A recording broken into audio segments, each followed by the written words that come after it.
Greetings, humans. You have entered the Command Zone, your destination for all aspects of Elder Dragon Highlander. Enjoy your stay. What's up, everybody? Welcome one, welcome all, will be one, to the Command Zone podcast. I'm one of your esteemed hosts today. My name is Jimmy Wong. And I'm the other slightly less esteemed host, Rachel Weeks. Unacceptable, also untrue.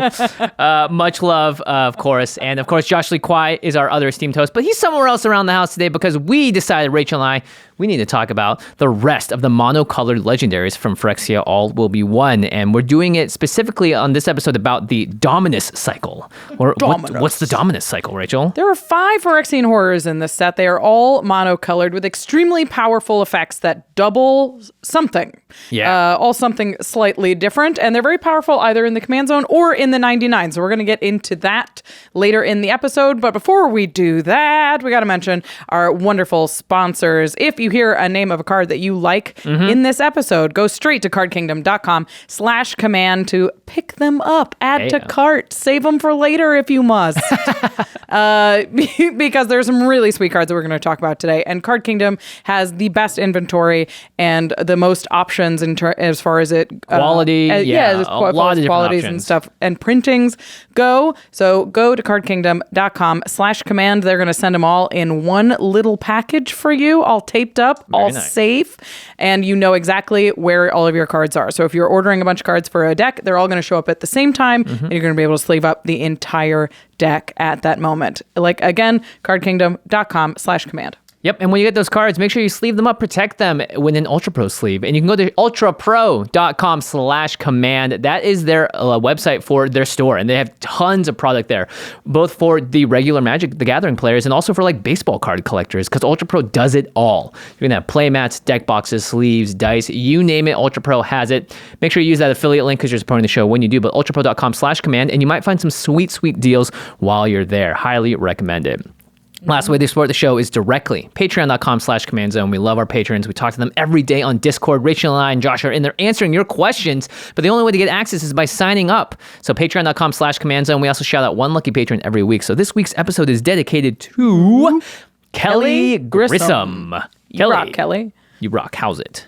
Also, we're going to be in Philadelphia at MagicCon. Yeah. And it's February 17th through 19th. We're doing another Game Nights Live. It's going to be really fun. It's really exciting. Jimmy and I are both playing, and a ton of our team is coming out. So if you haven't gotten your tickets for Philadelphia yet, please do. MagicCon Vegas was amazing. They had so many other things that were related to Magic that were just so much fun to do. Photo areas. You guys got to play tons of Magic and Commander as well. Yeah. So definitely check it out. And those passes are selling out fast, so do it soon. MagicCon Philly, GK Live. You don't want to miss it. All right. You get me and Josh and Rachel, take some pictures. We'll sign some stuff. There's going to be lots of different opportunities for cool stuff like that, as well as merch. And you, just trust me, it's the kind of thing you don't want to miss. Mm-hmm. Okay, let's get right into it. The Dominus cycle from All Will Be One. Again, we've done 2 other set reviews now. We've done the multicolored commanders as well as the monocolored commanders that aren't in this cycle. So check those out. They're on our YouTube page. But this is the Phyrexian horror Dominuses. Dominum. Domini. The Domini. Phyrexian Domini. Ron Burgundy. Okay. They all have a Phyrexian man ability, which puts an indestructible counter on them. It's slightly different costs to activate. And they all have this doubling effect. Wow, doubling. Commander players like doubling. That means you're taking something and adding twice as much or doing twice as much. We're going to go through all of them, and it's kind of predictable too for the colors when we get right into it. But the popularity of these types of doubling cards are, doubling season, right? Yeah. That's right on the front of everyone's head. Anointed Procession. Even Fiery Emancipation. Let's triple it. Yeah. Nixplumation. Triple that. Yeah, or Panharmonicon. These cards we love to play because it scales so much with our game. Yeah. So today we're asking, do these stand up to their doubling predecessors? So the first thing that we're going to discuss is how good is Indestructible? Because this is Indestructible specifically on a creature. Every Dominus has the ability to give themselves an Indestructible counter. So let's talk about the stats around how good Indestructible is in Commander, actually. I thought this was really interesting what you looked up here. Thanks. I wanted to look into it because we've seen a lot of exile removal. Yeah. So I looked at the top 60 targeted removal spells on Scryfall. And I was like, how many of these are impacted by indestructible as an ability. And the numbers sort of surprised me. 31 of the 60 removal spells were targeted exile, bounce, a -X effect, or an edict effect. So they get around indestructible. It has no effect on it. Yeah. But then there are 29 targeted destroy or damage-based removal spells that can kill a creature. So about half of targeted removal is impacted by indestructible. And I would say edict effects too are a corner case scenario. So it's probably, a little bit higher than that. But yeah, at least 50% of normal removal that you're going to see on average, it seems, is going to be affected by indestructible in some way or another. Yeah. And the other thing that you look at when you think about indestructibility is board wipes. We play a ton of board wipes. How many of them do you prevent your creature from dying if it has indestructible? And it surprised me a little bit. There's 25 exile, bounce, -X, or sacrifice wipes. Oh, okay. So 25 of the 60 wipes gets around indestructible. And then you have 35. 35 are either destroy or damage-based effects. Okay. So again, it's about half. I was surprised that there was that many bounce and exile wipes that are this popular. I feel like back in the day, it was like Cyclonic Rift, Washout. And these days, it just seems like River's Rebuke, right? There's like more. River's Rebuke is great. I mean, Meat Hook Massacre and Toxic Deluge and like Black Sun Zenith showed up in this list. There's also a ton of white wipes that are just sacrifice creatures, right? Which obviously gets around indestructible. So we are seeing a lot of protection here. Protection from half of the bounce, like of the board wipes and the targeted removal spells is a lot, but it's not as powerful as Hexproof, for example. Sure, but Hexproof doesn't get around those board wipes either. That's true, so it's about half the other way. That's the balance we have in Commander, I think, is really interesting. And I think as we go along, though, down the line, I think we're going to see about the same output, I think, because now that we've increased the number of Path to Exile type effects because Commander is around. And remember when the gods were a big thing, Feroce and stuff were sitting around, now you had to have Exile enchantments. We saw more of those being printed. I think now we're going to see a better balance overall, but it seems like 50-50. Which is still very impactful. It's still quite good protection if you can blank half the removal spells in your opponent's hand. Yeah. The other thing I wanted to think about is what does it mean to have an indestructible commander? Like how powerful is that and what can you do with that? And especially in all of the colors, you can do this in any of the Dominus decks, but what are the things that you could do in any of them? And the first one I thought of was Pariah's Shield. Yeah, this is a 5-mana artifact equipment. All damage that will be dealt to you is dealt to equipped creature instead in equip 3. So if you have an indestructible commander, you never have to block. All that damage is going to your commander over and over and over again, or an indestructible creature if the Dominus is in your 99. Yeah, it feels like a very powerful effect if you're running the Dominus in the command zone and you think you can reliably put an indestructible counter on it. Yeah. Okay, so now that we've covered sort of those bases, there is one little caveat to this whole thing, is that it's not indestructible printed on the card. You're adding an indestructible counter. And that is something that's new. We saw these keyword counters sort of pop up with Ikoria, and we've seen more and more support about actually being able to move counters around, which used to be a very difficult thing to do. But there are ways to do it in every single color because there are some colorless cards that do it, right? Yeah, I think the best one, if you're running a Dominus as your commander, I think you're probably running Nesting Grounds in the 99. This is a colorless land that has an ability that says 1 tap, move a counter from target permanent you control onto another target permanent. Activate only as a sorcery. Nice. So this is great. I mean, if you can, there's a lot of things that it's very powerful to make indestructible, and it doesn't have to be a creature. Right. Like you could put the indestructible counter on a Nevinyrral's disc. Oh, wow. And now you have a Nevinyrral's disc for any occasion. Just keep using it over and over again. Yeah. You can put it on your most powerful enchantment or your artifact, your Great Henge or whatever. So yeah, getting a counter like that is also repeatable, by the way, once we get into it, may be really interesting there. Yeah. There's also the Ozolith. We've talked about this card a billion times. It's a 1-mana legendary artifact. Whenever a creature you control leaves the battlefield, if it had counters on it, put those counters on the Ozolith. And at the beginning of combat on your turn, if the Ozolith has counters on it, you can move all of them onto a target creature. So your commander gets bounced, it gets exiled, it leaves the battlefield. Linked. Yeah. That indestructible counters goes on Ozolith, and then you can sort of move it around. But only all of the counters at once. Now, you see this much more in +1/+1 counter decks. Yeah. But it has relevance here. Yeah. Generally, this is not a super supported mechanic yet because moving counters around is sort of, especially non+1/+1 counters, is sort of a new thing. Like we said, it's only been around since Ikoria, so you're not going to be able to dedicate a ton of slots to this, but it might be worth it if you want to really focus. I'd say don't sacrifice deck synergy to build around something like this, but definitely keep in mind that this is going to be something that probably we see more of in the future, and it is a cool new sort of part of the Magic design when it comes to Commander and stuff that I think is pretty interesting. All right, let's get into the cycle. We're going to go in Wooburg order today, starting with the white one. Mondrak Glory Dominus. Kind of looks like Elishnorn. Somebody said it looked like the Millennium Falcon, and that really makes me laugh. The idea of the Millennium Falcon being completed makes me very sad. Yeah. It's missing a lot of its interior hull, if that's the case. Yeah, it's been chewed through a little bit. This is 2 white for a 4/4 legendary creature, Phyrexian Horror, and it has some spicy text. If one or more tokens would be created under your control, twice that many of those tokens are created instead.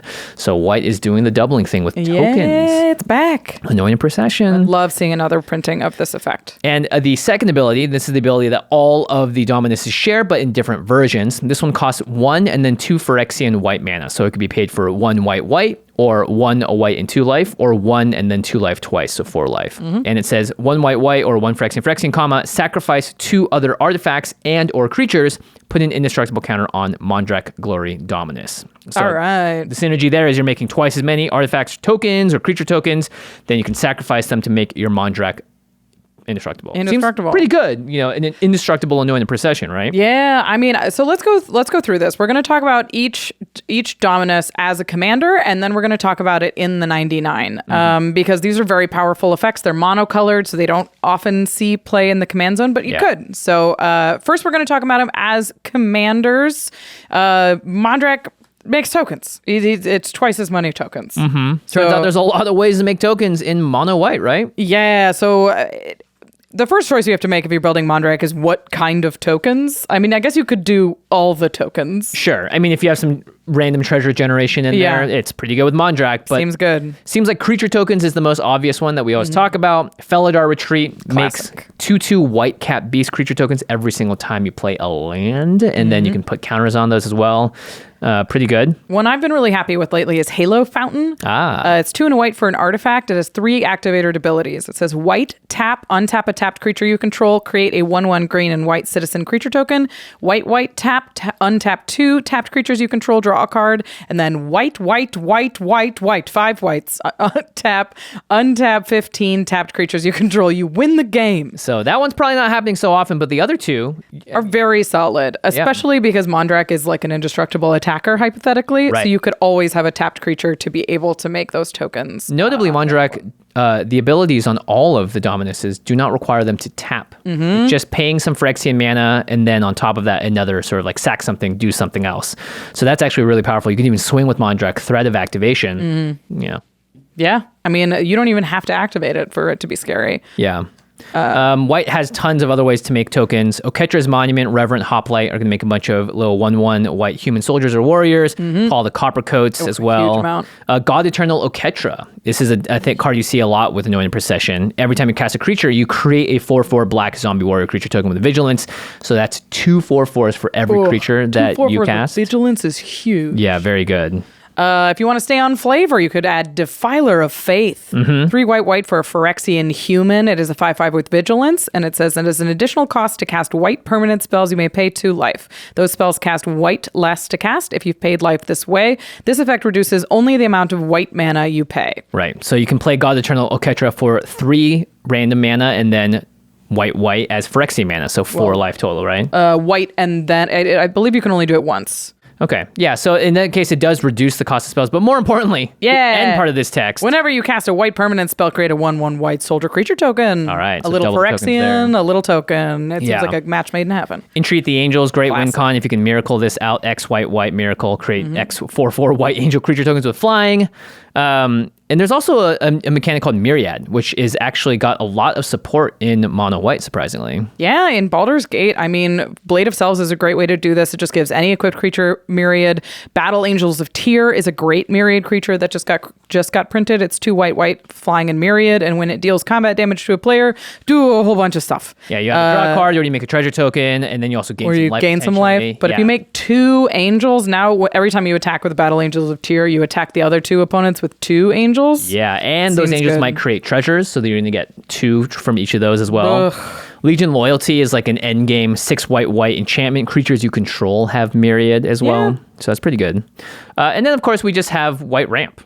Yeah, Smothering Tithe. Jeez. Masters of Ceremonies is a cool one. At the beginning of your upkeep, each opponent chooses money, friends, or secrets. For each player who chooses money, you and that player each create a treasure token, or 2 for you. Ooh. For each player who chooses friends, you and that player each create a 1/1 green and white citizen creature token, so or you make 2. For each player who chooses secrets, you and that player each draw a card. And you cannot tell anyone what that card is, as it's a secret. A secret card, a precious one. Yeah, that's really cool. It's more of a universal effect, but again, with your Mondrak, you are getting twice the amount of value here. Yeah, generally. for sure. Skyclave Relic as well. It's a 3 mana artifact that taps for 1 mana of any color, but when it enters the battlefield, you can kick it for an additional 3 mana, and you make 2 tapped tokens or 4 tapped tokens that are copies of Skyclave Relic with Mondrak out. Pretty good. Yeah, very good. White's also gotten a lot of clue support, a lot of investigation. Bygone Bishop and Search the Premises are both good options for this. I like Search the Premises a lot because you're in control, or you're not in control, excuse me. It could happen all the time. Right. Whenever a creature attacks you or a planeswalker you control, investigate for 3 and a white on an enchantment. Get a lot of clues out. And you can also, of course, make your tokens into bigger threats. Divine Visitation we talk about. It turns all of them into 4/4 angel creature tokens with Flying and Vigilance instead. Pretty good. Ultramarines Honor Guard, new card from Warhammer 40k. Just as other cards, you get control, get +1/+1, but it has squad 2. So you can pay an additional 2 any number of times, and you create a token that's a copy of it. So if you paid 6 mana, so it's 3 in the white and squad 2, you're actually making 3 Ultramarines Honor Guards. Yeah, with your commander. Yeah. Seems pretty good. Yeah, very good. Inspiring Leader is a great little background. It says commander creatures you own have creature tokens you control, get +2/+2. Backgrounds seem quite good if your commander has Indestructible. Yeah, it's a good Harder to interact with. And then you have your Cathar's Crusade. You can play the original Elish Norn. Intangible Virtue is another great way to just get more token synergy going up. So, of course, white also is doing better at card draw, and it relates to creatures, too. Rumor Gatherer. We've talked about it a lot lately. This is a great card. 1 white for it has Alliance. Whenever another creature enters the battlefield under your control, scry 1. If this is the second time this ability has resolved this turn, draw a card instead. Yeah, so each token is going to scry 1, draw you a card, basically. Yeah, because you'll have 2. Yeah. Welcoming Vampire, Tokasia's Welcome. These are both ways that creatures enter the battlefield. It's like sort of the new mentor of the Meeks, right? Creature with power 2 or less enters the battlefield, you draw a card once each turn for Welcoming Vampire. Tokasia's Welcome is similar. Mana value 3 or less, draw a card once each turn. Yeah. So white has a lot of new ways to now just start getting what they want in terms of both the tokens and the tokens immediately turning into card advantage for you. And of course, if you're flooding your board with tokens, you are going to want to protect it. And it's a little bit tricky to protect because of bounce spells and all of these -X wipes that we've talked about at the beginning. So what I really like if you're playing a token deck is to have phasing protection. Yeah. Like the new one, Clever Concealment. 2 white for an instant with Convoke.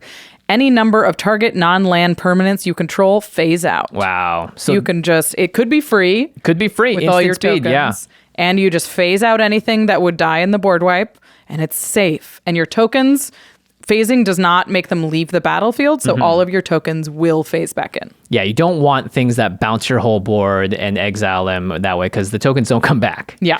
But Guardian of Faith is another 1 white flash vigilance. When it enters the battlefield, any number of other target creatures you control phase out. Just protect them. Yeah, and that can really be game ending for someone that's like, okay, the only way to kill you is with a board wipe. It's like, sorry, I have 2, 1, I have Guardian of Faith, and I have a free way to cast Clever Concealment. Yep. So I think white is definitely really stacking up to be kind of a menace at some board states because it just has ways to dodge the more popular forms of removal. And your commander has Indestructible, don't forget. That too.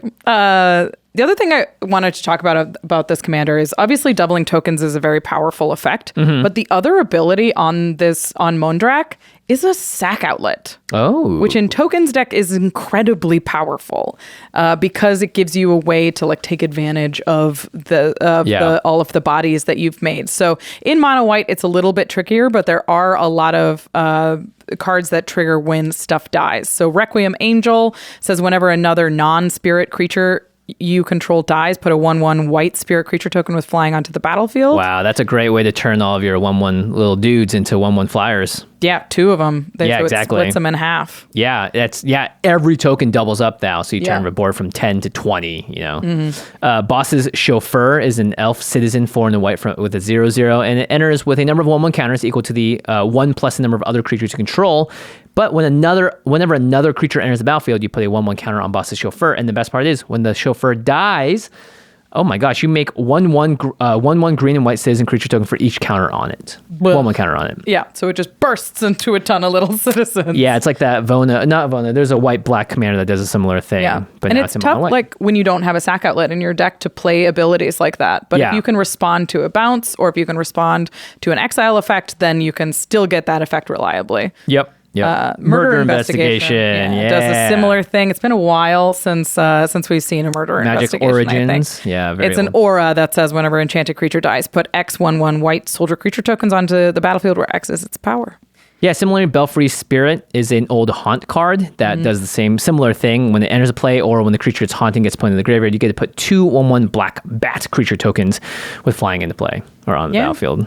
And we've seen a ton of support with white and graveyard stuff lately. So being able to reuse ETBs with effects like Brought Back, like if something goes to the graveyard, you just bring it right back to the battlefield. So you could like in response to a swords targeting your Sun Titan, you sacrifice the Sun Titan and then use Brought Back to bring it right back to the battlefield. Cosmic Intervention does a similar thing.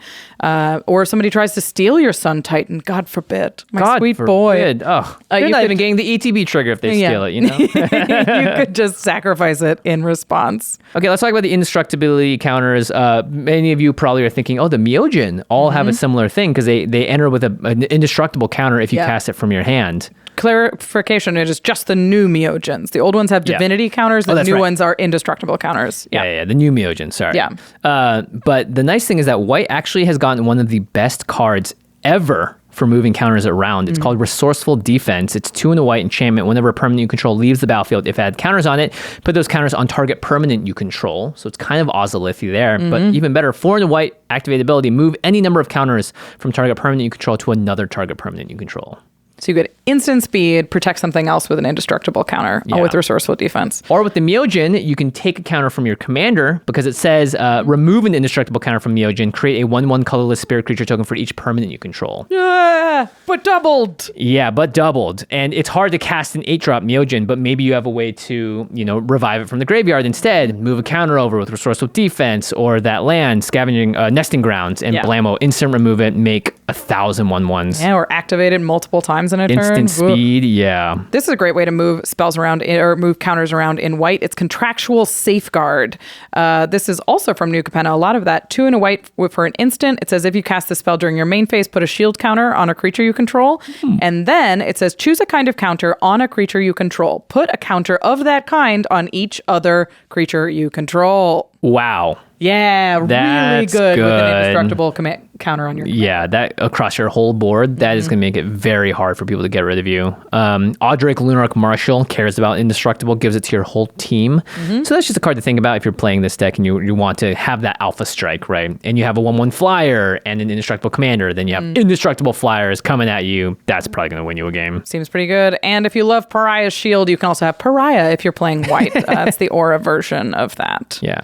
Okay, so let's talk about this in the 99 as just an Anointed Procession type effect. We've actually gone through and taken a look at comparisons about decks that are actually playing the cards that are the most comparable to sort of see, would you put this into a deck and is it already a popular effect or not? Yeah, and I think with Mundrak, the answer is a resounding yes. Yeah. Anointed Procession is in almost 90,000 decks on EDH Rec, and that is a comparable white effect. We know that these green effects are very popular as well. Doubling Season, Parallel Lives, even Second Harvest, which only does this effect once, is in 55,000 decks. Yeah, so that's a lot, obviously, and it just means that this is a very powerful ability. And if you just look at the prices, too, of where Anointed Procession, Parallel Lives, and Doubling Season have gotten to, it'll be clear to you that this is not only a powerful thing, but it's a popular thing. A lot of people have tokens. A lot of people have token generation. Token generation isn't going anywhere. Yeah. So you can understand why people keep putting it in. Yeah, I mean, the value only goes up as they create newer tokens. Yep. Because there's more things to double.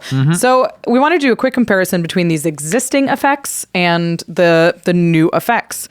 So this is on rate with the other effects that we've seen. Yeah, it just costs white instead of 3 in the white, like Anointed Procession. Right. So it's comparable to both Anointed Procession and Parallel Lives. It's one cheaper than Doubling Season, but obviously has a little bit less value on it.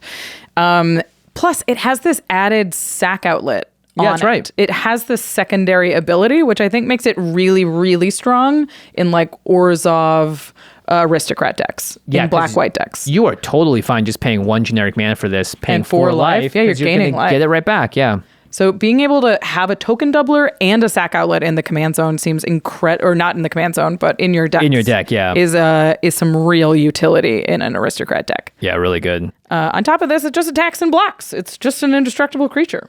Yeah, and the cost for it, you might think, 2 artifacts or creatures. If your deck is already trying to do this sort of thing, you will find it's a lot easier than you may expect. And yeah, I think it's just good in any creature deck that is running a Guardian Project or a Rumor Gatherer, because you can just more and more ways to just get more stuff out. You're drawing, you're replenishing, you're keeping things safe. There's a lot going on with this card that's good. Yeah, I mean, the fact that it's a creature and not an enchantment does have added utility in those kind of decks. Yeah, because you can reanimate it. You can put in Animate Dead on it. You can play just reanimate because you have more colors. Yeah, white doesn't have as many options when it comes to that. So that makes a lot of sense. Yeah, for sure. There are a couple of downsides. It's easier to remove because it's on a creature. But it could be indestructible. It's easy to die in board wipes, but also it could be indestructible. Yeah, if everything else is going away already, you're totally fine paying and sacrificing 2 things that were going to die anyway to give that indestructible. Right. Or, sacrifice 4 things, put 2 indestructible counters on stuff. I don't know what you're doing. That seems cool. Yeah, it seems pretty cool. Yeah, you can stack up multiple counters, notably. Yeah. And it's legendary, so you can't necessarily, there's some things around that you can't like clone it easily. Yeah. I mean, but this effect, I think the pros definitely outweigh the cons here by a lot. I mean, anything that you can do to have more of this effect, Commander players are going to do. It goes in a ton of commanders. Yeah. I mean, if your commander says token on it, you put it in your deck, right? Yeah. Adeline, Resplendent Cathar, Teysa Karlov. It's gross in Teysa Karlov. Yeah, black-white decks especially giving that extra access to Alenda color. the Dusk Rose. Yeah, that's a great tokens aristocrat deck. Osgir the Reconstructor is making tokens that double. Don't forget, it's not just creature tokens. Gross. Yeah, that real seems gross. good. Kaikar, Wind's Fury. And of course, a classic Orzhov token commander, Tholis, Reverent Medium. Yeah, very good. So I'm pretty high on Mondrak. This card just seems like what the ecosystem needed for a lot of players that can't shell out, to get that Anointed Procession or whatever. And here's a great card in this set that hopefully will maybe, I mean, look, I don't love seeing everyone running Anointed Procession, but the more versions of this out there means that more people have access to it and the decks get, better as a result. Redundant effects matter in singleton formats. So. Yes. All right, we're going to move on to the blue Dominus of the cycle. This one is Tekuthal Inquiry Dominus. Tekuthal. Yeah. I like it. Tekuthal? I don't know. I'm not sure. Tekuthal. Teku. 2 blue for a 3/5 flying. It says if you would proliferate twice instead. There's that double. And then it has an activated ability that's 1 Phyrexian blue. Remove 3 counters from among other artifacts, creatures, and planeswalkers you control, put an indestructible counter on Tekuthal Inquiry Dominus. Okay, now on the surface, I'm already like, this seems way harder than just sacking a couple of creatures because you're making double the tokens and all that. You have to be proliferating or have just a lot of different kinds of counters you can remove. Yeah, I mean, removing 3 counters from among, so it doesn't have to be all 3 on one thing. You could remove a counter from this, a counter from that, a counter from this. And if you're proliferating, you're going to want counters around. Yep. So I could see this being easy enough to activate. And having indestructible in blue is sort of wild. Like an indestructible 3/5 flyer is crazy. That's an enormous blocker. So you have to proliferate, obviously. That's the name of the game here. Flux Channeler allows you to do it when you cast non-creature spells. So this could be like a Spells Matter deck, maybe some Planeswalker support. Inexorable Tide, same thing. Any cast of a spell where you proliferate. Draw a card, Tezzeret's Gambit lets you do it with drawing, and also has that Phyrexia mana in there. Thrumming Bird does it on combat damage. Sword of Truth and Justice also does it on combat damage. Contentious Plan. There's just so many different ways to proliferate. Throne of Geth seems like if you're playing a mono blue deck, you probably are loaded up on artifacts. Tap, sacrifice an artifact, proliferate. I think if you're playing this as the commander, you need all of these proliferate effects. You need a very high density because your commander doesn't do anything if you're not proliferating. Yeah, true. It's not like you're making counters and tokens. You're specifically doing an ability from the past that has a name to it. Right. And I think 25 proliferate effects is going to be a little tricky. So anything that you can find that says proliferate, especially the powerful ones, but maybe even just the contentious plans. Makes it tougher, though, in mono blue for sure. But we'll keep talking as though it's going to be a commander here. Yeah. All right. So what are we proliferating? Well, I love doing this to charge counters. Yeah. So Everflowing Chalice, you play it early or late, but it adds, you add a charge counter to it for every time you kick it. Normally it's just a 2-mana rock that taps for 1, but once you proliferate, it becomes a 2-mana rock that taps for 2, 3, 4, 5, up and up and up and up. There's a ton of things that do this lately. I've really liked Component Pouch. This is a 3-mana artifact that says tap, remove a component counter from Component Pouch, add 2 mana of different colors, or tap, roll a d20, put 1 through 9 is put a component counter on it, and 10 through 20 is put 2 component counters on it. So once you have 1 component counter on it, this is a 3-mana rock that taps for 2 every turn. Yeah, that's pretty good.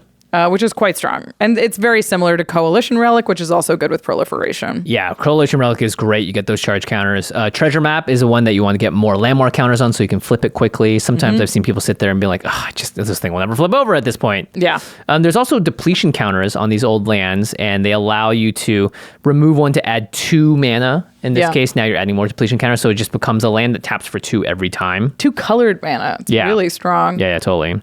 Astral Cornucopia is probably the strongest of the charge counters. It's XXX, and it enters the battlefield with X charge counter. So for 3 mana, it gets 1, and you can tap to add that much mana. But once you start increasing that number, this is a 3-mana rock that taps for 3, 4, 5, 6, 7. It just goes up. Yeah, and every time you proliferate, you're proliferating twice. So it's like this thing isn't just going from 1 to 2. It's going from 1 to 3, 3 to 5, 5 to 7. Yikes. This next group there's a ton of artifacts that are counter-based and interaction, like Lux Cannon is a classic one. You can tap it to put a charge counter on it, and then you can also tap it to remove 3 charge counters from it to destroy target permanent, any permanent. Yeah, but it's very hard to do because you have to take 3 turns of tapping and doing it over again. So that's why it's good to have some proliferate. Yeah. Transmogrifying Wand also has some charge counters that you can destroy creatures, and they make little 2/4 white Ox creature tokens. I love it. That's a lot of fun, yeah. Umezawa's Jite. Once this thing gets a bunch of counters on it, you're just killing things. You're you're just giving random things -3/-3, and you can also just keep adding them by just attacking and just adding 2 charge counters each time too with combat damage. Simic Manipulator is a cute one that I had not seen before. It's 1 blue for a creature with Evolve. And it says tap, remove 1 or more +1/+1 counters from Simic Manipulator. Gain control of target creature with power less than or equal to the number of +1/+1 counters removed this way. Yeah, I played this in my early Marchesa deck. I mean, anytime you can steal stuff. Anytime, it's a good time. Threats. So let's talk about how you can actually make Tekuthal into something that, kind of helps you win the game. Because proliferating a bunch doesn't really get you there. It's a lot of value, but it doesn't exactly close anything out. Yeah, so Gavel of the Righteous cares about charge counters as well, and it's going to give a quick creature +1/+1 for each counter. It adds 1 at the beginning of combat, but you can double those up. You can proliferate on them. And then when it has 4 more counters, it gives the creature double strike. Yeah. Or you can also equip it by just removing a counter from it, which is kind of cool. Right. I mean, so if this thing gets loaded up with counters, you have a 3/5 flying commander. Yeah, now it's a 6/8 double striker. Yeah, that's it's even 7/7. Yeah, so 14. If you get this thing could really take a person out, and they're not going to expect commander damage from a mono blue deck, which is pretty fun. Yeah, it's a good point. Darksteel Reactor is kind of a weird one. It's a 4-mana indestructible artifact, and it says at the beginning of your upkeep, you may put a charge counter on Darksteel Reactor, and when it has 20 or more charge counters on it, you win. That turns proliferation into a win con. You win. You win. and the reactor blows up, I guess. Mindless automaton, you put +1 counters on when it enters the battlefield, and then you can remove them to draw a card. So again, every time you remove 2, so you just proliferate once, you're going to get those 2 each time. Pretty good. And then I guess you could just go the infect route, proliferate, right? This gives double proliferate on an infect counter is going to get that person to dead faster for sure. And the nice thing is you don't actually have to play your commander till later. You can start off Blighted Agent, Viral Drake, Corrupted Conscience, get the poison counters in. Yeah. Then cast your commander, cast a couple of proliferate spells. Same turn, right? With 8 mana, let's say 4 mana commander, 2 ways to proliferate. Boom, someone's going to go from 6 to 10 poison counters just like that. Yeah, it's pretty scary stuff, especially Viral Drake, which has an activated ability that lets you proliferate. Proliferate. That's a good point. It's really strong. Yeah. And then you also have Grafted Exoskeleton, the classic for anyone that wants to get into the infect world. Inkmoth Nexus, good times. Yeah. Or Mono Blue is a great place for planeswalkers. Teferi Master of Time is one of the most powerful planeswalkers in Commander. So proliferating this is going to get you to its ultimate, which is -10. Take 2 extra turns after this one. Yeah, and you're allowed to +1 this every turn as well. So that'll get there pretty quickly as long as you can protect it. Narset Parter Veils, these are the old commander or the old planeswalkers that allow you to downtick twice or 3 times, and then they sort of sit at 1 loyalty. But now this gives you extra activations to dig through your library, find some non-creatures. Pretty cool. I really like Jace Cunning Castaway in a mono blue deck because it's 1 blue for a 3 loyalty planeswalker, but it's -5. It says create 2 tokens that are copies of Jace Cunning Castaway, except they're not legendary. So if you can get it to that ultimate with a couple proliferates and then split it, now your proliferates are so much more powerful because you have 3 planeswalkers in 1 card. Yeah, that's pretty good. Ichor Gauntlet. This is a new one. Yeah, it's a mono blue card that cares about planeswalkers. 2 in the blue artifact. Planeswalkers you control have a new activated ability of 0, or planeswalker ability, 0 proliferate. So each planeswalker can now additionally proliferate. You could stick this on your Teferi Master of Time, right? And you could do it every turn. And everything gets that counter up. Yeah. And then -12, they also gain -12, take an extra turn after this one. And then whenever you cast a non-creature spell, choose a counter on target permanent, put an additional counter of that kind on that permanent. That's just proliferate spelled out. Yeah, not quite. It's only on 1 permanent, but still. Which is balanced, thank goodness. Proliferate, again, you can do it to everything that has a counter, including your opponent's creatures, should you desire. Oh my God. All right, before we move on to... Oh no, I guess there's one more section about this, but let's do some horrible tech. This thing's a horror, and there are some cute horror tribal cards that I wanted to mention. Yeah, please. Psionic Ritual is a new card. It's 4 blue for a sorcery. It has Replicate, tap an untapped horror you control. Your commander's one.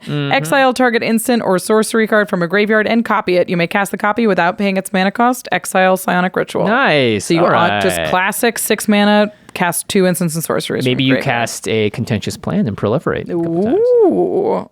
Grill Philosopher's a real dummy. He's a horror wizard. It says when Grell enters the battlefield and at the beginning of your upkeep, each horror you control gains all activated abilities of target artifact and opponent controls until end of turn. Cool. You may spend blue mana as though it were mana of any color to activate these abilities.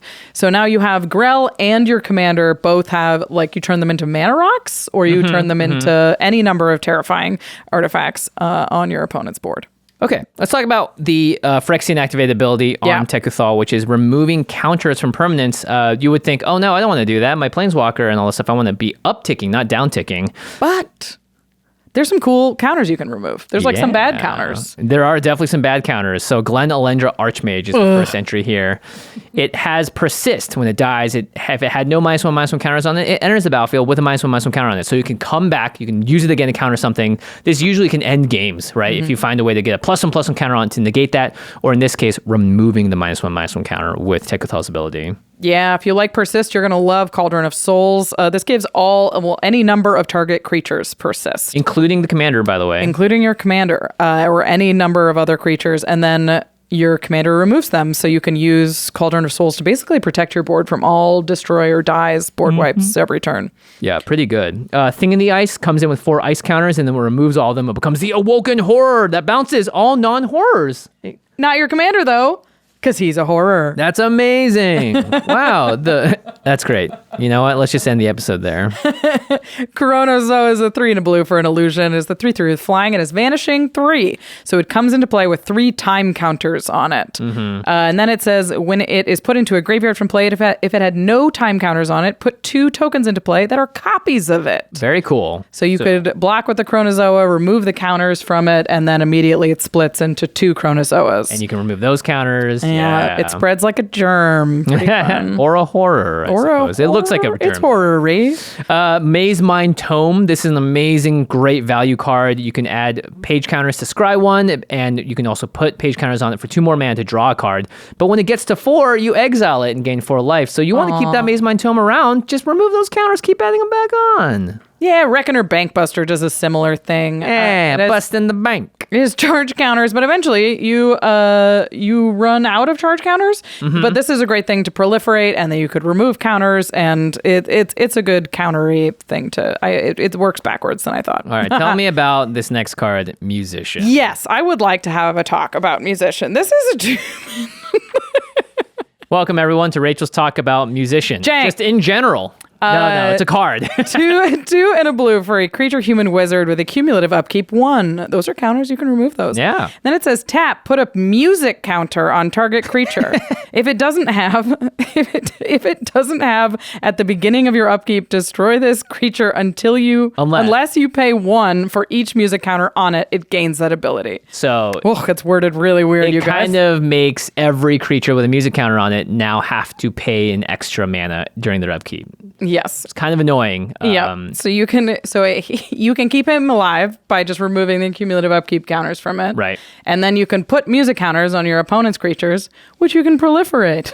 Oh my gosh, so it costs 1 more for each of them? Yeah. Wow. I think so. And if you're a mono blue, you got tons of tap on tap abilities. You could just play Musician and add like 3 music counters, proliferate. That's kind of like removal. I think so. Oh God, I hope so. The other cute move you can do is you can turn other stuff. You can turn sagas into artifacts. Right. And remove those lore counters. The lore counters, repeat, rinse, all that good stuff. So Liquid Metal Torque and Liquid Metal Coating both turns your sagas into artifacts, and then there's some amazing sagas in mono blue. Yeah, Kiora, Best the Sea God. Gross. Just at that first step, you make an 8/8 Kraken with hexproof. That's pretty good. It also taps stuff down. Behold the Unspeakable allows you to just draw a bunch of cards as well. You don't want it to hit 3 because once it hits 3, it goes away. It becomes a boy. Yeah, so you want to stick it around 1 and 2. The worst one is Phasing of Zhalfir. Oh my God.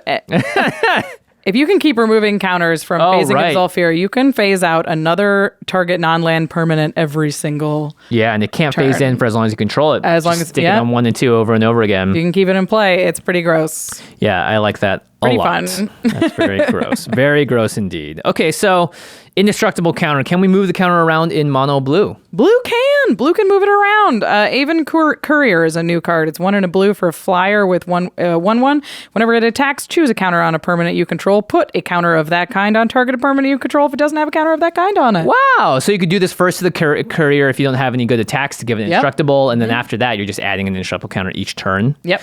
Leech Bonder is an older card, 2 in a blue. Comes into play with 2 -1/-1 counters on it, but you can also play blue, untap it, move a counter from target creature onto another target creature. Yeah, as long as you can figure out how to tap him. That's really good. That's your job. Because you can use the Leech Bonder itself, or you can just do another thing. Yeah. I think you're definitely going to play some untapping abilities in this deck for sure. I mean, you could attack with the Leech Bonder and then activate and then untap it in attack and then move the indestructible counter to the Leech Bonder. Now you have a clean attack. Yeah, and then you can also remove the -1/-1 counters with the proliferate ability. With the commander's ability. Yeah, a lot of different things you could do there. For sure. Let's talk about the Mirrodin in blue because you can move that indestructible counter around. Mirrodin of Cryptic Dreams, 5 blue, blue, blue as 8-drop for 3/3. Keep listening. You can remove an indestructible counter from Mirrodin of Cryptic Dreams to copy target permanent spell you control 3 times. Oof, that's big game. Ugh. Agent of Treachery, Mirrodin of Cryptic Dreams. Done. Gross. I mean... Yeah. It's pretty sweet, if you ask me. Yeah, if you can get that indestructible counter on, of course, right? You need to move it first and then remove it, or cast this thing for 8 mana. So yeah, it's a little tough. Okay, let's talk about in the 99, because I think a lot of people are probably like, okay, I get it. This may not be my commander, but I kind of love the proliferate twice instead fact. So let's talk about some comparisons. Evolution Sage. We found this in 60,000 plus decks. Whenever a land enters the battlefield under your control, proliferate. Yeah, there's not a ton. There's nothing that says whenever you proliferate again. Right. So this is a one of a kind thing. So these are the things that proliferate the most, and that's the Flux Chanter, Inexorable Chide that we've talked about before. Rolesque Apex Hybrid is a creature that when it dies, it says proliferate, then proliferate. Kind of, yeah. So it's sort of similar, and even that, which is a 2-color card, is in almost 8,000 decks. Wow. And let's talk about one of the most popular commanders of all time, Atraxa, Praetor's Voice. At the beginning of your end step, proliferate. This card and the Tekethal Inquiry Dominus just seem like they have to go together, right? It's completely insane. And even Atraxa, which is a 4-color commander, is in 5,000 decks. So commander players in the 99, it's impossible to put in, and people are like, no, I'm doing it. I'm finding a way. I'm putting it in. Brand new card, Azuri, Stalker of Spheres, allows you to, when it enters the battlefield, pay 3 and proliferate twice. And also, whenever you proliferate, draw a card. So you're going to be doubling the proliferate. You're going to be drawing the double of cards. It's kind of cool. Yeah, so I mean, there's the pros to this card versus the other ones is there's no other card like it. Yeah. If your commander says proliferate on it, this is the only way you're going to get this effect, which is great. Yeah, and you do have to be running proliferate as a con though, because there just aren't as many cards. Now, Phyrexia All Will Be One adds a bunch into the whole ecosystem, but it's not as popular as doubling counters like we did with Mondrak, right? Tokens. Yeah. Tokens. Sorry. Yeah, it's definitely has to be in a dedicated counter strategy with a ton of proliferate cards. Like you almost only want it on your commander, because it is harder to accidentally proliferate than it is to make tokens. So make sure that if you're running it in the 99, you have at least 20 cards that say proliferate, like a ton. Yeah. So let's talk about some commanders it could work with. We just talked about the new Azuri. It's got proliferate on the thing. Same with Atraxa. And then there's some other interesting ones. Animar, Soul of Elements, may be a card you want to proliferate onto because it makes creature spells cost less for each 1/1 counter on it. And it seems pretty good to be able to maybe move an indestructible counter onto Animar as well. Even more protection. I thought Dika was cool. Dika says whenever you cast or copy an instant or sorcery and you create a 0/0 green and blue fractal creature token and you put X +1/+1 counters on it where X is that spell's mana value. So I think if you're making all of these little high, what are they, fractals? Then you're going to want to be proliferating because that's a ton of power you can put on the board. Just make them bigger and bigger. Yeah. Peer and Toothy, a really popular card. Toothy adds 1/1 counters onto itself, and Peer doubles up the counters, similar to if one or more counters we put on, then that many +1 of those kinds of counters are put on that permanent instead. So proliferate just seems naturally at home there. But again, you need to build it into the deck. Another one I really liked was Rixmithy's Slumbering Isle. Oh, because you can use it to remove counters from a Rixmithy. Right. And sometimes you don't want it to turn into a creature, so you can also proliferate and control it a little bit. It's kind of fun. It never wakes up. Thanks to and then you could make him indestructible. Yeah. Another good card we talked about, Rolesque, does proliferate already. Yep. And I've seen Vadrik, Astral Archmage, do a lot of work. This allows you to cast instant and sorceries for X less, where X is Vadrik's power, and then whenever it becomes day or night becomes day, you put a +1/+1 counter on Vadrik. So the more power he's got, the less your instants and sorceries cost. Yeah. I think if Tekethal was green, it would make it a much better card. As it stands right now, it seems like it really needs to just slot into a deck that's already trying to do it. Yeah. Because proliferate is a keyword ability. It's different than just if you would create that many tokens or if you would do damage. So we can already see this is a bit more narrow, but still a cool card. Very cool. All right, we have 3 more Domini legends to talk about, including my favorite of the bunch. Surprised we haven't gotten there yet. We're going in Wooburg order after all. But before we do that, we're going to take a quick break and hear a message from our mid-roll sponsors. Order up! Get this knuckle sandwich inside a Wise Guy fries to table 3. Hi, I'm Rocco, cabaret caterer. Running the kitchens for a high-profile crime family can be a tough gig. I gotta tutor up help I can rely on to get the job done. Lucky for me, I got Indeed, the hiring partner that lets me attract, interview, and hire all in one place. I used to spend hours searching for employees, and I ain't got time for that. I'm cooking here. But Indeed's got primo tools like instant match and virtual interviews. And don't even get me started on Indeed's screenings and assessments. I can add any of 135 graded assessment tests to any of my job posts. Everything from cooking to coding. That way, I know that candidates have the skills to take the heat. There's even a reliability assessment, so I can make sure new hires will hit the battlefield on time and ready to go. Now I've got the team I need to keep my clients happy. And trust me, in my business, you ought to keep the clients happy. Indeed knows when you're growing your own business, you have to make every dollar count. That's why with Indeed, you only pay for quality applications that match your must-have job requirements. Visit Indeed.com/CommandZone to start hiring now. Just go to Indeed.com/CommandZone. Again, Indeed.com/CommandZone. Terms and conditions apply. Need to hire? You need Indeed. Hi-ho, human friends! We're the 7 Dwarfs. I'm Talkie. This is Worky, Jumpy, Greedy, Shouty, Smiley, and Ted. What up? Hi-ho! We're here to talk to you about RAYCON.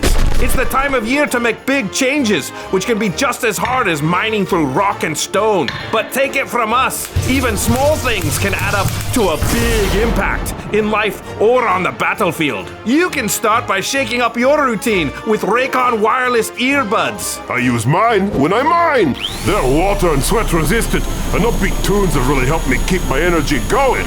8 hours of playtime make them perfect for getting through a long day counting my rubies. It's premium audio and half the price of other brands, so you'll want to buy a pair. And a spare, and one for me. I'll take a pair. I got mine in sleek frost white, or should I say, snow white.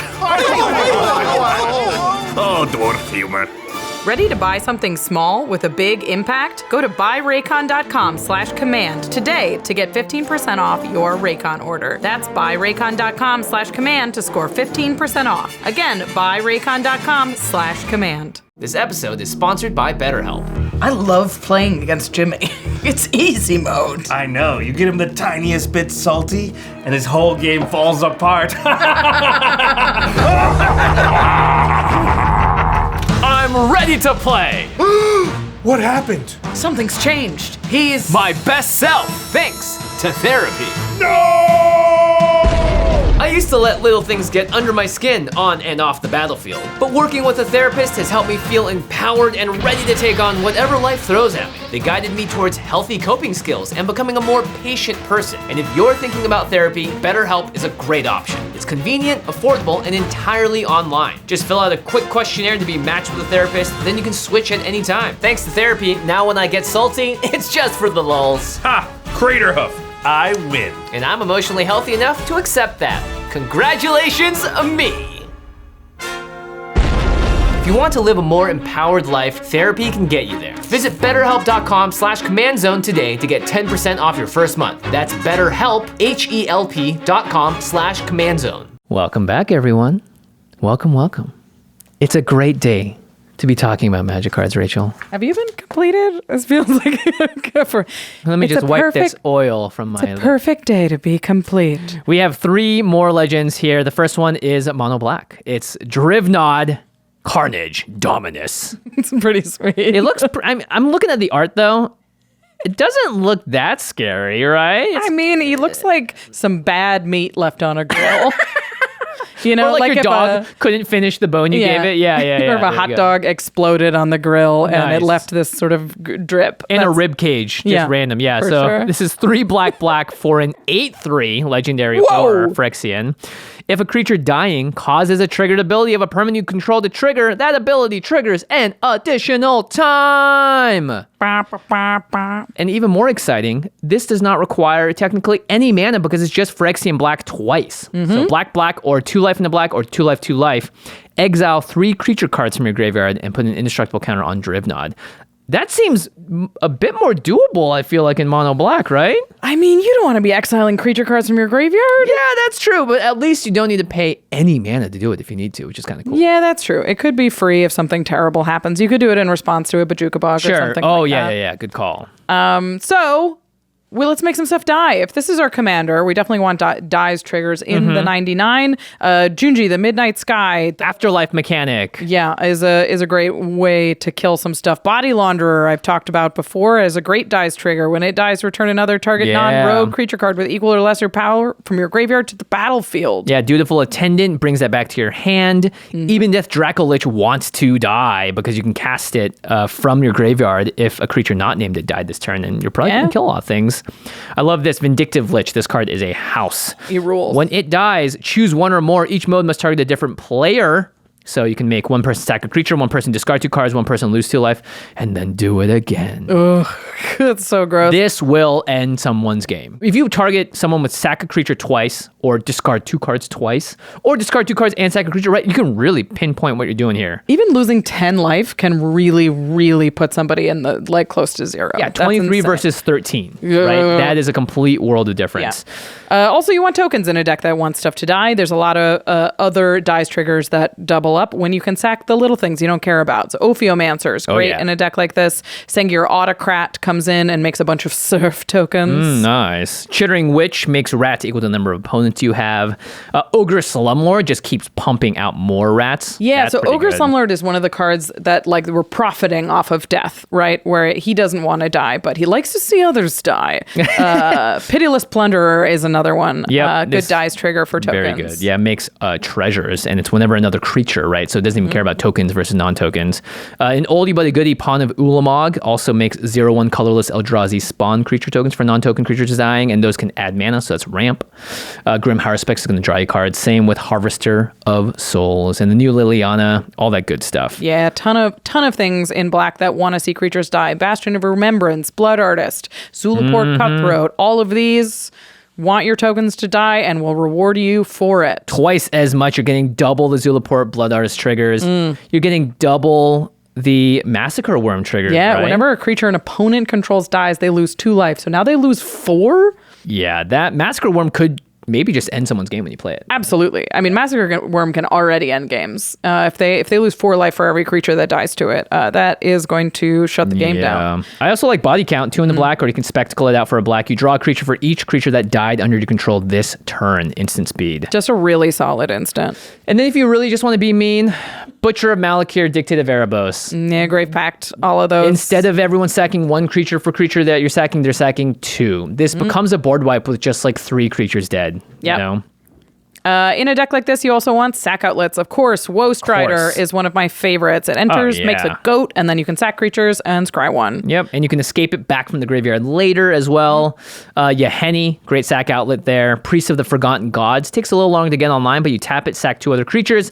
Any number of target players each lose 2 life and sack a creature. You add black, and draw a card. Underrated. That's a huge effect. Double that up with this commander. GG. Yeah, that's not a dice trigger, but it's still insane. Yeah. Oh, yeah. Skull Clamp is a dice trigger that you double up. That's you will right. draw Sorry. 4 cards off of a Skull Clamp. Yeah. So just so everyone is reminded, because I read it wrong. Yeah. If a creature dying causes a triggered ability of a permanent you control to trigger. So Priest of Forgotten Gods is just you're tapping a sacrifice. It's not causing anything to happen. Yeah. Village Rites, though, is a good way to draw cards and make an additional use of just being able to sack creatures and all that stuff. Yeah, another great sack outlet. I don't know if I'd call it that, but it's great. It's saw in half. That's a sack outlet. It's a sack outlet. Kinda, yeah. You destroy target creature. If that creature dies this way, it's actually, you can't double this. It's not a permanent.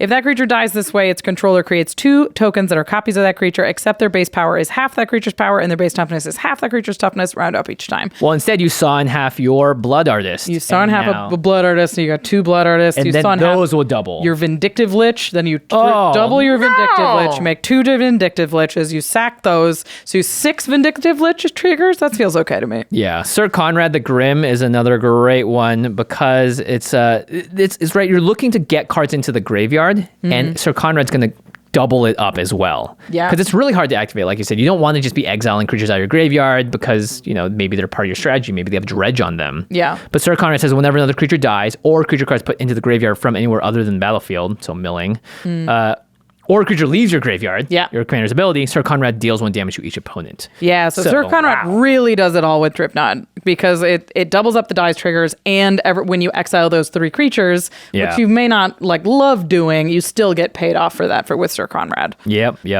And then you've got cards like Sir Conrad in there, Desecrated Tomb. Whenever one or more creature cards leave your graveyard, you make a 1/1 black bat creature token with flying. Yeah, Give some Tormod token does it fodder. roughly the same thing. When something leaves your graveyard, you get paid off with a little zombie token, which is nice. Yeah, that's cool. There's a lot of synergy here just in mono black. Obviously, yeah. when we get past it, you'll see that this card works in a lot of decks. Yeah. All right, so what do we do with an indestructible creature, especially an indestructible 8/3 in Commander? Kill him.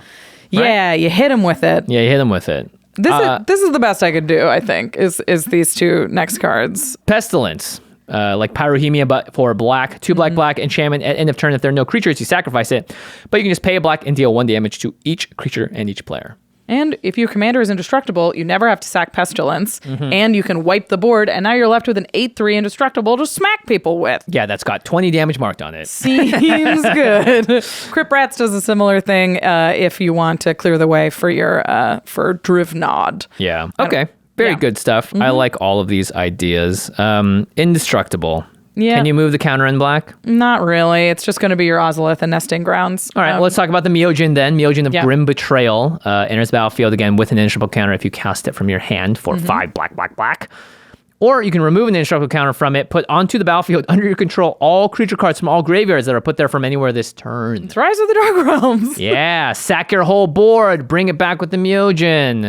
If you can move the indestructible counter, you could do this multiple times. I don't know. I think that you're seems already pretty- reanimating in this deck, right? Yeah, You're for already sure. putting stuff in the graveyard. You got some self-mill, your citrus suppliers, and now you just have the upside of, hey, you know what? I can't move the counter. I don't have my Nesting Grounds or Ozolith.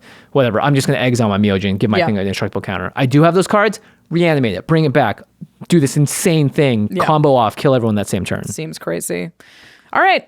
We love this kind of effect in the 99. Based on, like, Teysa Karlov does this effect, basically.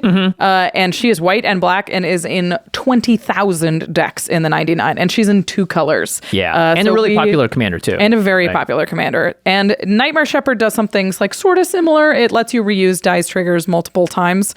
And that's in almost 13,000 decks. So we know that commander players are hungry for this kind of effect. And there's some serious upside to Drivnod. It's 1 color. It Yeah. can fit into all of the aristocrat decks on the planet. It's also an 8/3. It's huge. It is really big. Yeah, if you want to play this as commander damage is not only a viable option, it may be one of your better options for winning the game, right? Because you can control the board by making everyone edict themselves. You can do all sorts of different things. But at the end of the day, hitting someone with an 8/3, that's going to end their game pretty quickly. It's a bit of a win con. It also protects itself. Teysa has a removal magnet because she's doubling the value of what you are doing. And this commander protects you from that with an indestructible counter. Actually, I'd say most of the Dominuses are removal magnets. For sure. Reason. Yeah. But they try and defend themselves a little bit. Commanders, you could play this with Ratadrabic of Urborg. Allows Really you gross. to double up those tokens you're making that are copies. Again, that's kind of like Nightmare Shepherd. Sir Conrad the Grim, we just talked about. Kokusho, the Evening Star. Ugh, double out up Yikes. Kokusho's dice Yikes, triggers yikes, is yikes, insane. yikes. Yeah. Toxrill, you could do it. If you play with a Toxrill deck, you make twice as many slugs. I hate that. Yeah. Why would you want to do that? You know? Jury Master of the Review, if you're going for that black-red sacrifice synergy deck. Even Slimefoot the Stowaway, because whenever a Sapperling dies, Slimefoot does the drain for you. Yeah, and you run all of these same cards, and you couldn't put Teysa Karlov in a Slimefoot deck, but you can put Drivnod in there. Yeah, and that again is why that this card is just that good. It again, same thing with Mondrak, right? It's just a mono 1 color version of a very popular effect. Yeah, for sure. All right, Okay. let's move on to the red one of the bunch. It is Solfim Mayhem Dominus. Mayhem Dominus. For 2 red, this is a 5/4. It says, if a source you control would deal non-combat damage to an opponent or a permanent and opponent controls, it deals double that damage to that player or permanent instead. It also says 1 Phyrexian red, discard 2 cards, put an indestructible counter on Solfim Mayhem Dominus. Oh man, Mono Red's got card disadvantage for the indestructible. It's a hard one. It's okay though. This is a 4-mana 5/4, and this effect is just one that actually wins games. It's insane. You've seen this already in a bunch, and we'll talk about some of those cards later. But let's talk about some cards in the 99 of a Solfim deck that are going to just take full advantage of the fact that this sucker is doubling it all up. Yeah, we're going to want to deal some non-combat damage, and one of the best ways you can do that is just punish people for doing their stuff. Harsh Mentor is a great way to do this. Yeah, whenever an opponent activates an ability of an artifact, creature, or land, if it's not a mana ability, Harsh Mentor deals 2 damage to that player, or 4 damage. So if That you're would- at Vortex, blasts them for 4 every turn. I mean, that's plenty. Yeah, Cemetery Gatekeeper does a similar thing. You're exiling a card, and then anytime someone plays a land or casts a spell. Wait, anytime they play a land? Mm-hmm. Oh my goodness. If you've exiled a land with it, yeah. it becomes a little... it doubles that up? it becomes a Zurza. Oh, no, yeah. Zur- Very similar, something yeah. else. Yeah. If it shares a card type with the exiled card, yeah, you deal 2 damage to that player, so that's 4 damage. That's just... Exile a land. Now everyone's like, every land I play is... you can only play 10 more lands before you hit 40 life, right? Yeah, it's ruthless. It is plays, so like rampant growth and stuff aren't as affected. But again, these effects add up. You have 2 of these on the battlefield and your commander. You're going to end that game pretty quickly. Yeah, I mean, Descent into Avernus will absolutely kill everyone. It says at the beginning of your upkeep, put 2 Descent counters onto Descent into Avernus. Then each player creates X treasure tokens, and Descent into Avernus deals X damage to each player, where X is the number of Descent counters onto Descent into Avernus. Everyone's like, yay, treasures! And then it's 4. like I took 4, 8. 2 each time. So 2, 4, 6, 8, Yeah, 10. but doubled, so yeah, you're taking 4, 8, I mean, 10, 12, right? You can see... Like, you better use those treasures now. You're dying. Yeah, and it's good if they use it to blow up Descent to Avernus because you're just going to play something else. Yep. All right, there's plenty of burn spells you can put in a deck like this. Build a Dragon's Approach deck. I love Dragon's Approach. That's right. 2 in a red, it deals 3 damage to each opponent, and then you can exile Dragon's Approach and 4 cards. Name Dragon's Approach from a graveyard. You can search for a dragon, put it on the battlefield, and shuffle, and you can play any number of Dragon's Approaches. Insane. For 3 mana, deal 18 damage. Electro Dominance, I think, is a really underplayed card in Commander. It's X red for an instant. It deals X damage to any target, and you may cast a spell with converted mana cost X or less from your hand without paying its mana cost. Yeah. So this Kills gives a something lot of flash and remove something, or blast face. Yeah. I Pretty think good. it's quite strong. Yeah, definitely easy to hold that up. Tectonic Giant, oh my gosh, when this thing attacks or it becomes a target of the spell an opponent controls, you can choose to have it deal 3 damage to each opponent. Or 6. Or 6 in this case, yeah, with your commander. Or you can exile the top 2 cards of your library and you can choose one of them to play. I used this card in the last time I played the Urbrask Praetor deck, and I was like, wow, 4 mana card? That does a lot of work if you can start swinging.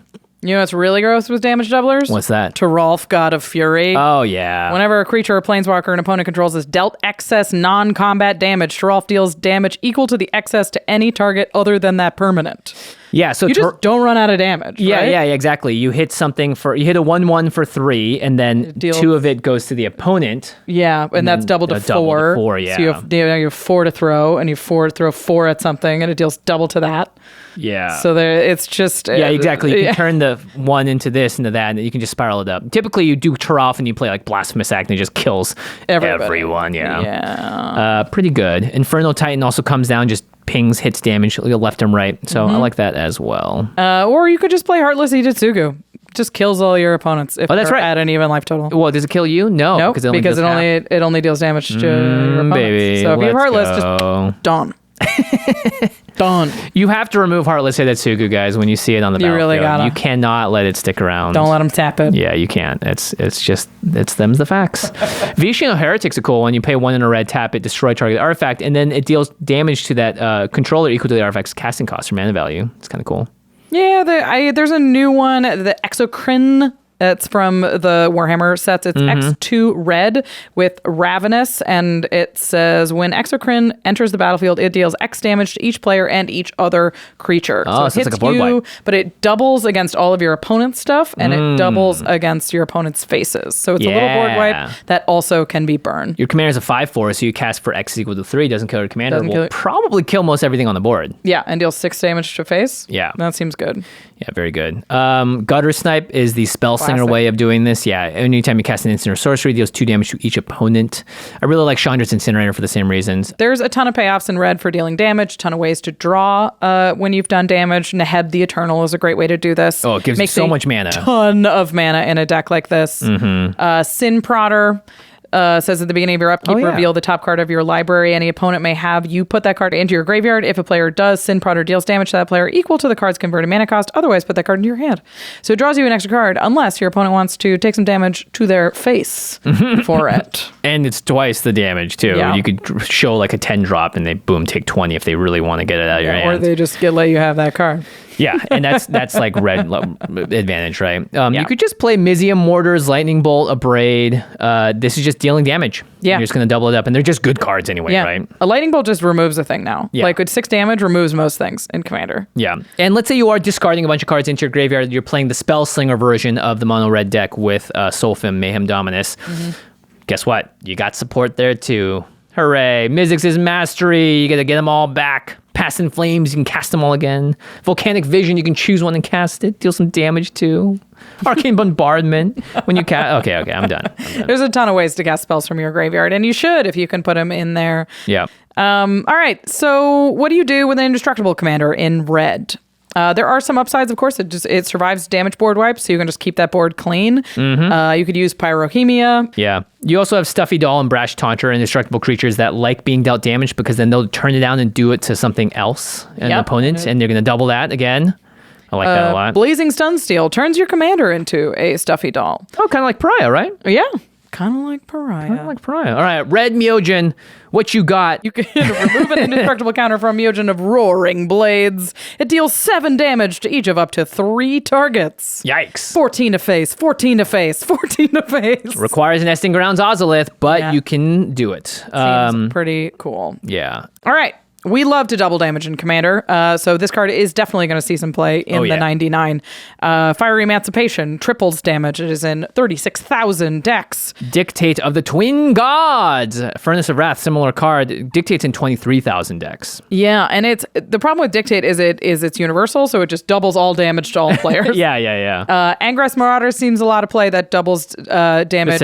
Specifically, your permanents deal double damage. It is 7 mana, so it's a bit hard to cast. Yeah, and all of these work on combat damage. So I was trying to find something that worked was more non-combat damage based, and that's Fire Servant. Is if a red instant or sorcery you control would deal damage, it deals double that damage instead. And even that card, which I have never heard of before, is in almost 6,000 decks. Wow. So people like to deal damage to face, right? Crazy. We want to do big stuff. We want to do big stuff, like throwing your paper off the table and having it land right back on the table. Come right back. I'll tuck it under. You're right. Okay. You're right, paper. All right. Pros and cons to this mono red Dominus. It's cheaper than a lot of the effects we just talked about. Yeah, and it's 4 even mana cast. versus 5. Fiery Emancipation is also 3 red. So that's really hard to get that card out. 6 mana.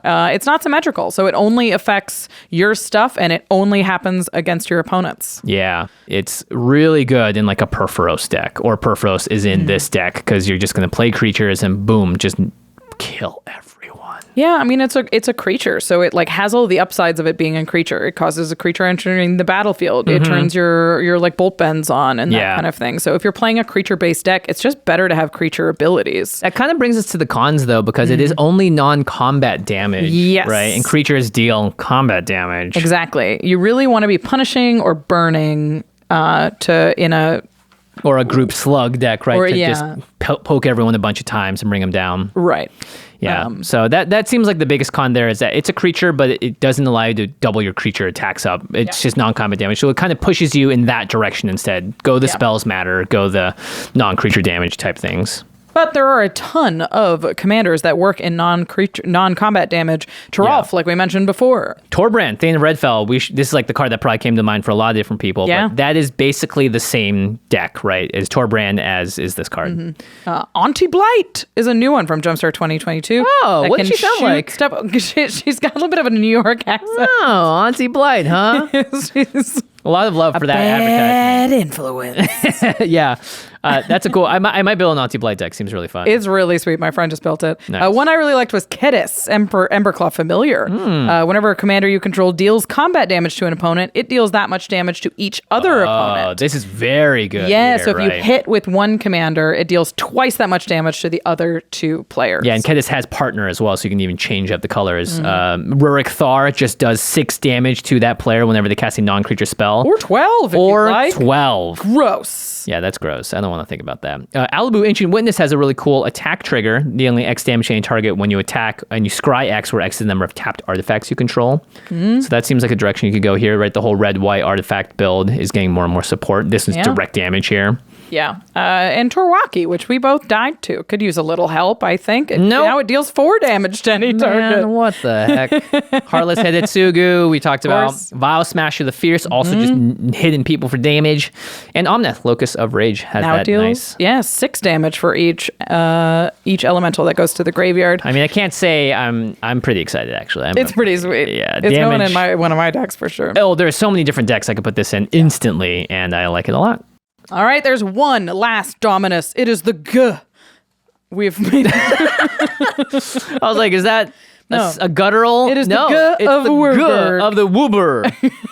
You can't get Wooburg without the G. Gurg. It is Zopandrel Hunger Dominus. Ooh, a hungry boy. 5 green for a 4/6 Phyrexian Horror with Reach. At the beginning of each combat, double the power and toughness of each creature you control until end of turn. Woo!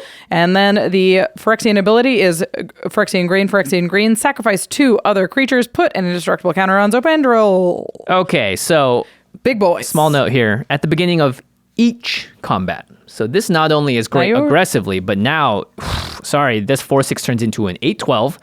No one's going to attack you. It's got reach. Yep. Every one of your creatures is every single combat. Yep. And if you're taking extra combats, it's bigger and bigger And bigger. Yeah, each combat. pretty and if they gross. take extra combats, they get bigger too. Yeah. Ugh. All right. So if you're building Zopandrel as your commander, your deck needs to be full of big, chunky boys, preferably chunky boys with trample. Yeah, because you're going to double that stuff, and doubling it up makes no difference if someone can chump block it. Yeah. It could be 100 if they've got a 1/1 Saproling. It's not going anywhere. Yeah. So I like Aggressive Mammoth. That gives all of your creatures trample. Galta, Primal Hunger. You could do double Hunger. Hunger Dominus. Primal Hunger. Oh, you named this section Beef, which I thought was pretty funny. Yeah. Defiler of Vigor as well. Classic. Great in green permanent spells. Gore Claw makes your creature spells cheaper, as well as giving some things trample whenever it attacks.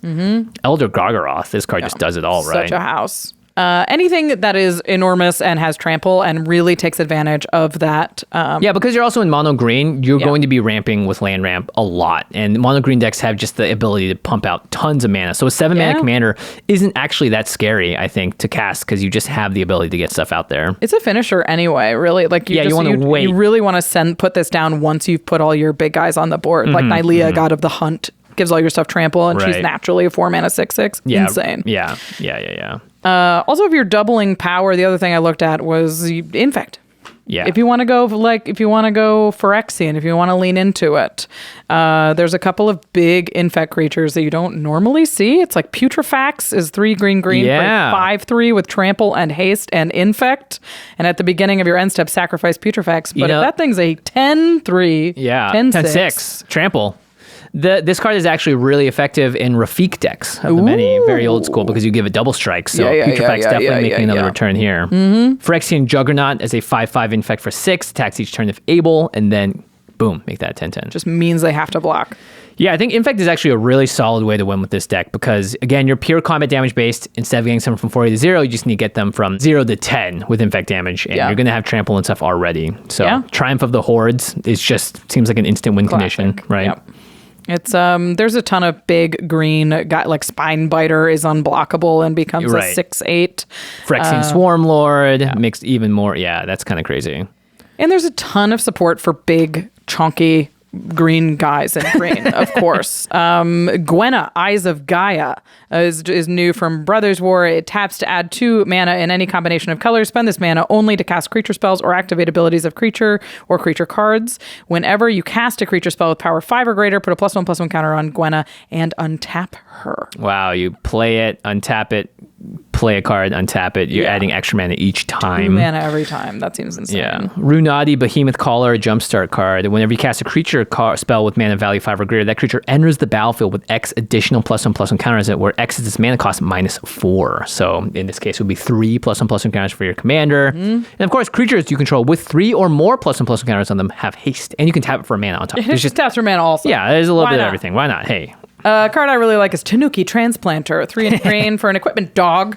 Whenever Tanuki or equipped creature attacks, add an amount of green equal to its power. Until end of turn, you don't lose mana as steps and phases end. So Tanuki on its face is 2/4, could get you 4 mana and just replace itself mana-wise. Yeah. Or you could equip it to one of your big guys and make a ton of mana. Old Gnawbone. Yeah. Whenever a creature you control deals combat damage to a player, create that many treasure tokens. I really Yikes. don't think I've played in a game where Old Nabon has hit the table and that player hasn't won. If they can get to combat Yeah, with if it, they can right? connect with Old Nabon. It's just nuts how much you can just get from that, especially now you got trample and stuff in your deck as well. Yeah. And make it really hard to block your creatures with giving them Death Touch. Sereth the Viper's Fang, every time it becomes tapped, they now have Death Touch. Mm-hmm. And you can also untap them and they have Hexproof, so it seems really good in a big chunky deck because people will be wanting to remove specific pieces. Yeah. So this protects it and gives it that great Death Touch trample sort of synergy. Combination. Really gross. Great Henge, always good when you're making big guys, as is Mosswort Bridge. Mm-hmm.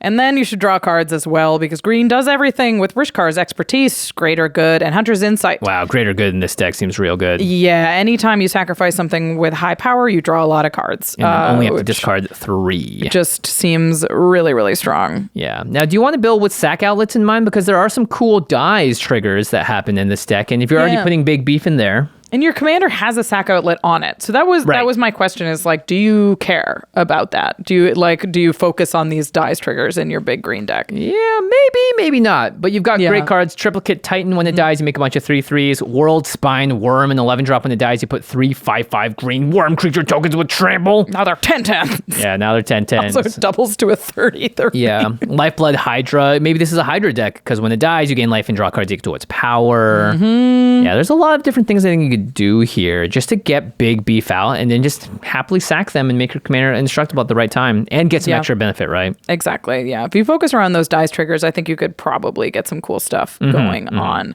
All right. So you have you could give your commander indestructible in green. What do you do with that? Doubling season. Yeah, you can make two indestructible counters.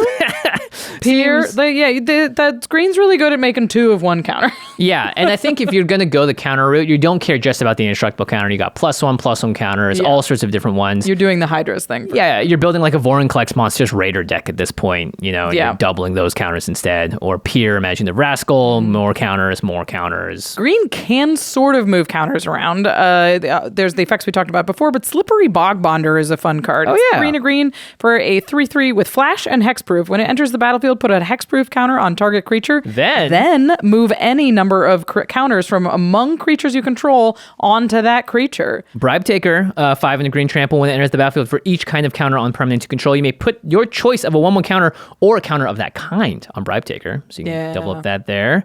And then, all right, what's the Meogen? Meogen of Towering Might. It's not super great. Remove an indestructible counter, distribute 8 +1/+1 counters among any number of target creatures you control, and then they gain trample. It's not that bad. I think this is a win con, right? It's just a big green thing.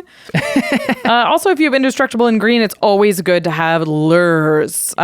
So this is an effect that makes all creatures able to block a thing, and then the rest of your creatures are free to trample on in. Lure, Noble Quarry is a creature that does it, Tempting Licid, all the good stuff. What about fighting? Because you have these huge things now. It's a 16/16. I want to kill something with it. Yeah, and it's indestructible, so you might as well. Ulvenwald Tracker is a great way to do this. Also, Predatory Urge is kind of interesting if your commander has indestructible. Yeah, you just use it each turn. It can untap. Yeah, it's an aura that gives the ability to fight.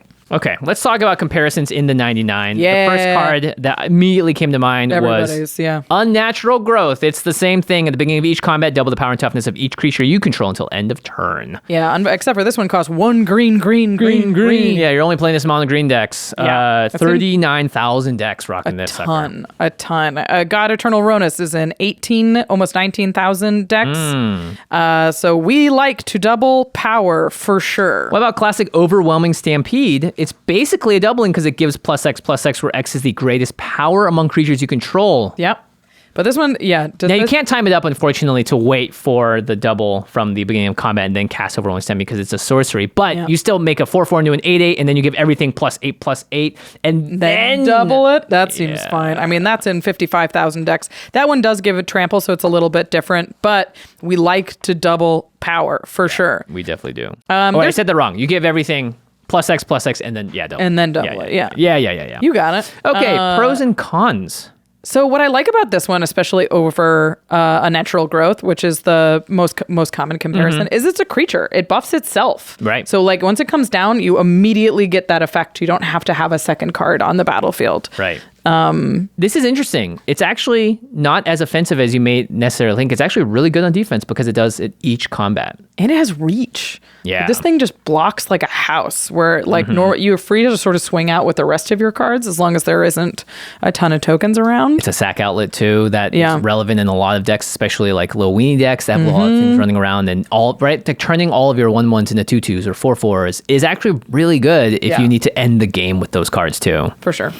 I obviously it's better in creature decks like we've talked about so many times, and it's easier to splash than Unnatural Growth because of those 4 green pips. This one only has 2, so it's much easier to get into the 99. Yep, you can reanimate it, you can cheat it into play. There's just other ways, right? An enchantment going away is sometimes really hard to get back, but a creature, lots of different ways to get that back. Especially in green. Some cons is this is more expensive. It's 7 mana to do this, right? I think 7 the CMC mana. is 7. It's definitely like, it fits into that category of it's either Crater Hoof or it's Pathbreaker Ibex, right? It's like this is the slot in your deck you reserve for the end the game type card. Yeah, for sure. This one doesn't give trample, which is a bit of a problem in certain decks. So you want to make sure that you're either going super wide or you have built-in trample on your creatures. And then, of course, it's easier to remove. It is on a creature, so it could die in board wipes unless you activate that ability and give it an indestructible. Other things are dying anyway. Sack them and make this thing great. And it's also just green, so you don't need to pay mana for it, right? Yeah. That's pretty good. Totally okay, free. Let's talk about some commanders that you might want to play this card in. We've already mentioned a few of them, but this one I always love talking about. It's Grothama, All Devouring. Oh, yeah. Other creatures have, whenever this creature attacks, you can have it fight Grothama. And then when Grothama leaves the battlefield, each player draws card equal to the amount of damage dealt to Grothama this turn by sources they controlled. Yeah, do you want to fight my 2016? Yeah. Probably not. Probably not. Probably not. Because it's every combat that's going to double to 2016. Someone's going to attack and they're like, you know what? I don't want to have my creature because I can't kill Grothama. Yeah, it's not too big. Quite. There's a ton of green creatures that you just want to have this huge amount of power in it, like with Galta and Old Nabon and Goreclaw, all these we talked about. Mr. Orfeo the Boulder does this one as well. Whenever you attack, double target creature's power until end of turn. Right. So if Orfeo's already doubling, let's double it again. Yeah, 2x doubling. Things get out of it's like folding a piece of paper. You can only do it so many times. Yeah, I mean, There's going to be a lot of folds in that paper. Any commander that wants to attack and sort of gives your creatures evasion is really helpful. So I actually like it in Ruxa, Patient Professor as well. Oh, yeah. Because it gives your creatures without abilities evasion, and this doesn't give your creatures any abilities. It just makes them huge. Yeah, you got to be a Patient Professor and end them with a 7-drop instead. Yeah. And then you have red, green, God, Xenagos. Yeah, all that sort of stuff is already out there. I think this is just going to be, again, like, because it's 7 mana, unless you're playing like a Goreclaw to make it cheaper, there are going to be a lot of other ways to have this be your end move. This is it. Play this, and boom. Now not only am I untouchable, now I can swing out freely. I have other ways of giving my creatures trample, you know, with like Garrick's whatever. True to green. It be big. True to green. It be big and it do damage. All right.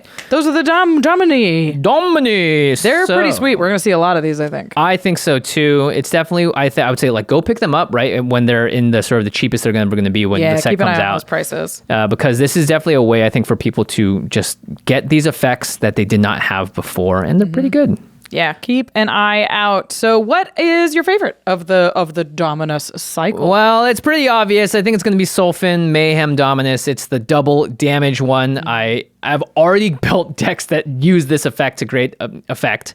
So, of course, it's my favorite. It already instantly slots into a bunch of decks I've already built. I'm here for it. Yeah, gotta be the red one. And it's 4 mana. It's really cheap to cast. It's pretty sweet. Yeah.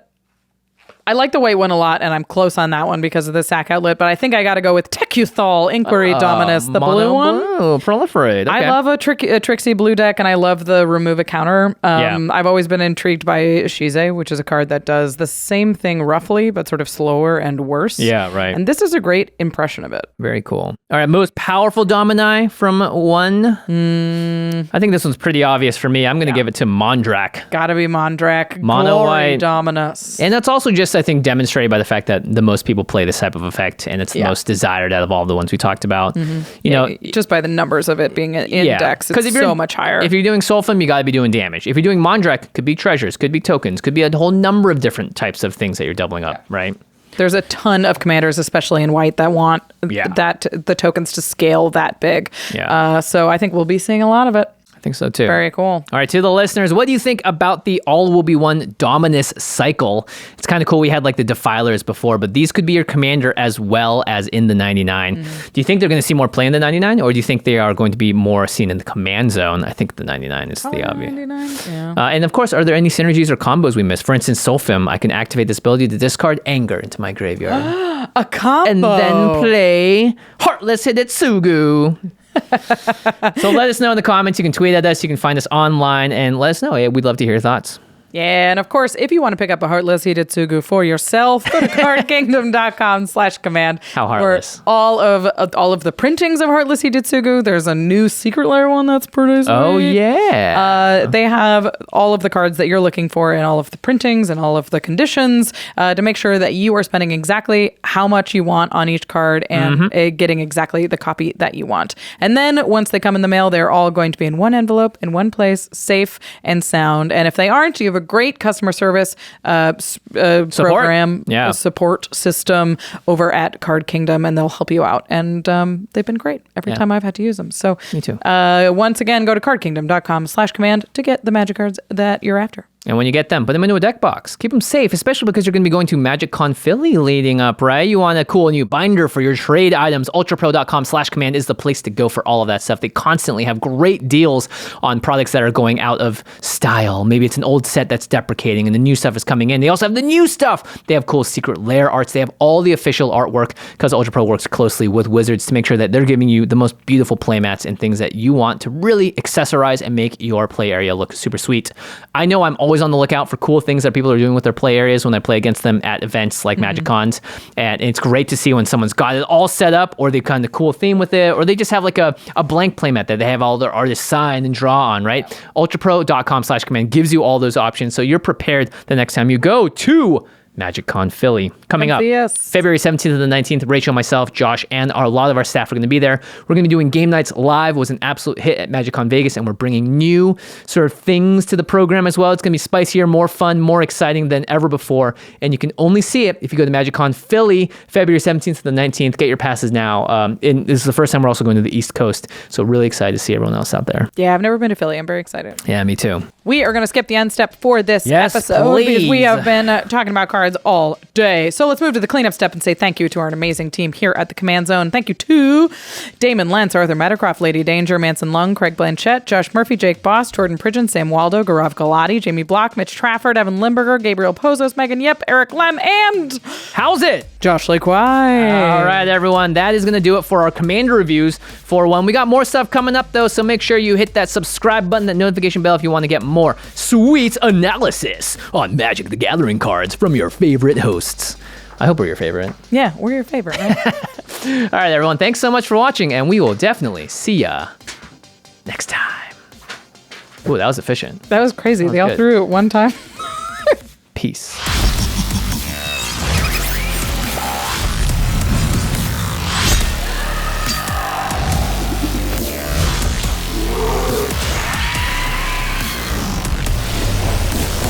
Thank you for your attention. For further inquiries, send an email to commandcast@rocketjump.com or ask us on Twitter @JFWong and @JoshLeeQuai. See you later, alligator. Greetings, humans.